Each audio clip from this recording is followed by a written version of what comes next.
What is going on, everyone?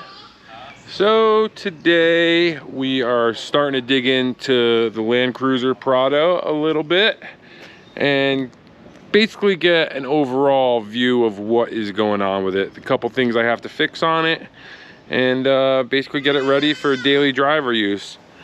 Oh yes, you want to be part of the video, little one?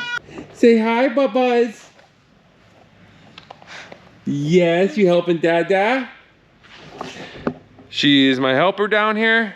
It is baby and Dada day, but we are still gonna get some stuff done because she helps me. She knows what she's doing. Every time I get stuck, I just ask her, Bubs, what's going on? She goes, aha, that's it. I know, Bubs, I know. I gotta get to it. I'm slacking. So first thing I did when I got the Land Cruiser home was I pulled the side steps off. And man, does it look so much better. We also pulled the third row seat out. Have more room in the back. I don't need the third row seat. So we pulled it out. We have it stored so it could always go right back in when need be. So the only real issue I have had with this since I picked it up was when I first got it, the speedometer and the tachometer worked fine until about 10 minutes into driving. They started dying, dropping off, coming back, dropping off, coming back. So I took the gauge cluster apart. I got it back apart now. And I found a couple corroded soldering joints. So I cleaned them up and I used dielectric grease and everything after I cleaned it to try and make a good connection. And now, on top of them not working at all, they don't even attempt to work now, I also lost the gas gauge now. Don't know how that works. I made sure everything was, you know, done well.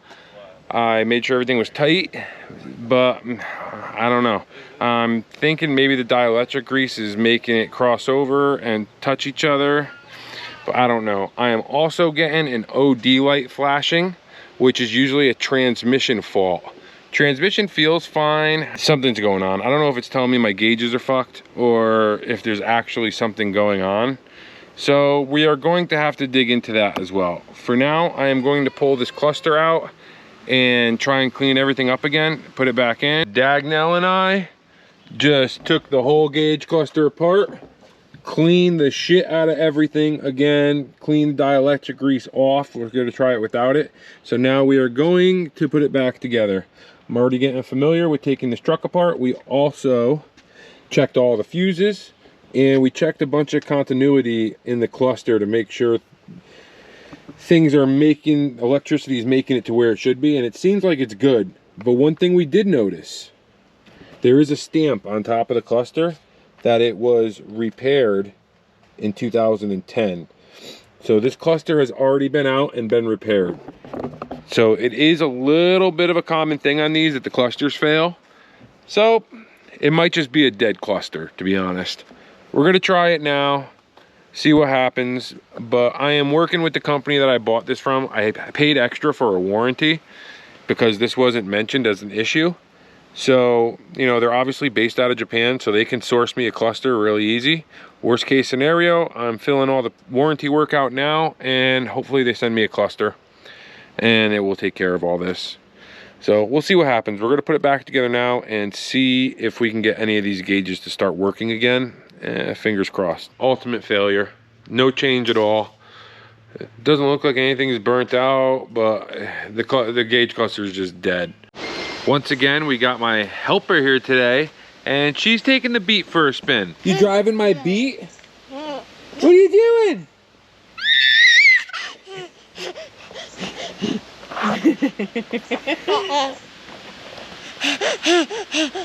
To start off, still haven't washed it yet, so the color doesn't really pop, but it's such a cool color.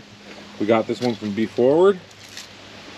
And the only damage on the outside is this bumper's got a little squish on it.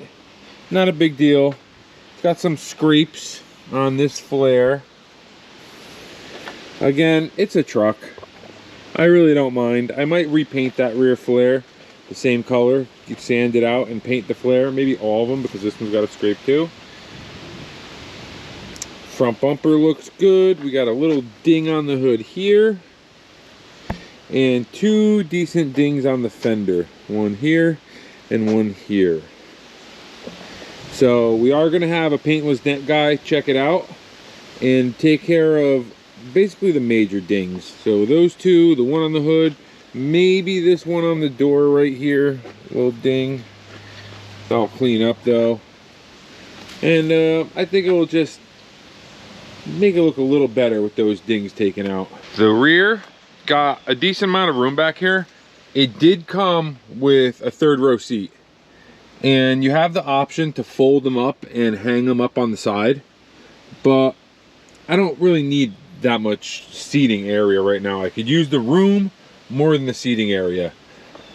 The front seat actually slides forward and then folds up, and you could pull it out fairly easy as well. So if I need to pick anything big up, real easy to take the middle seats out. So that's cool as well, you know, especially for like swap meets and stuff, so I can sleep back here and camp out.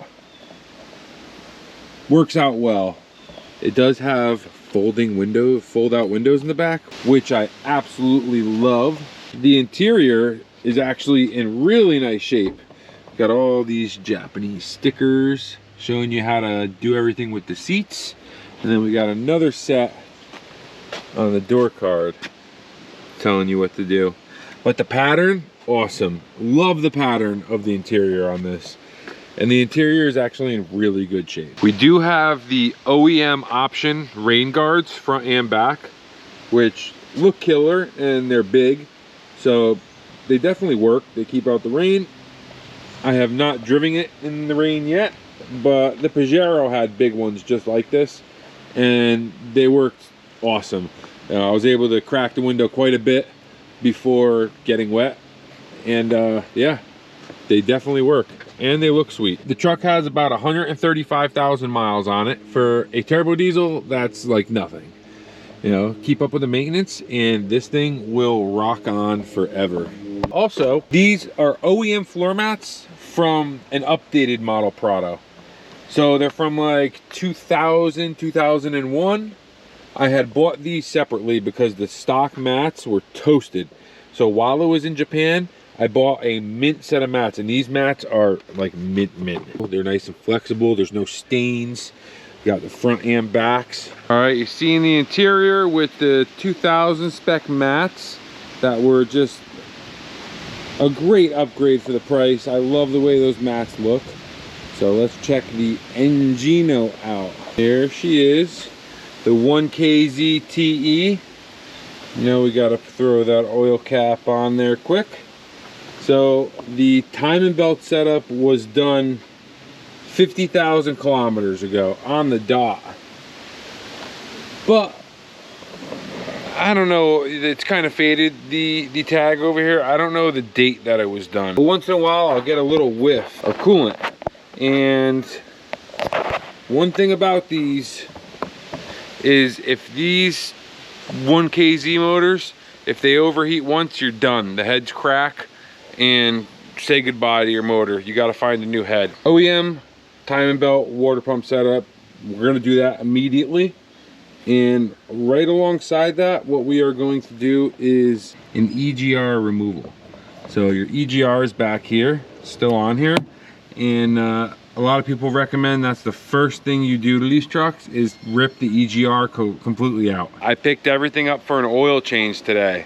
So we got oil, but you can't get a filter. It doesn't cross-reference to anything except for the OEM Toyota, which it crosses over to a mid-80s diesel pickup in the US. So I can get the oil filter. You have to order it from Toyota though. I called every Toyota dealership within 60 miles here. They all have to order it 1 to 2 days, and it's only 29 bucks for an OEM filter, which really isn't bad. I'll take it for 29 bucks OEM. So that's one thing. Driving home, I noticed one other thing. The front brakes got a little bit of a shimmy on the highway. You hit the brake, you can really feel it, and when you take your foot off the brake, you slightly feel it, but you really feel it when the brake is on. So it's gonna need probably a fresh set of pads and ideally a new set of rotors. But again, you cannot get these rotors in the US. They don't cross over to anything. The 90 series Land Cruisers did not come to the US at all. Not in Lexus form, not in Toyota form, nothing. These trucks did not come here. So, what options do I have? Luckily, the disc has some meat left on it. There's not really a lip or anything. So what we can do is I'm going to bring them to my local machine shop that does brake rotors and have them turn the rotors, cut them.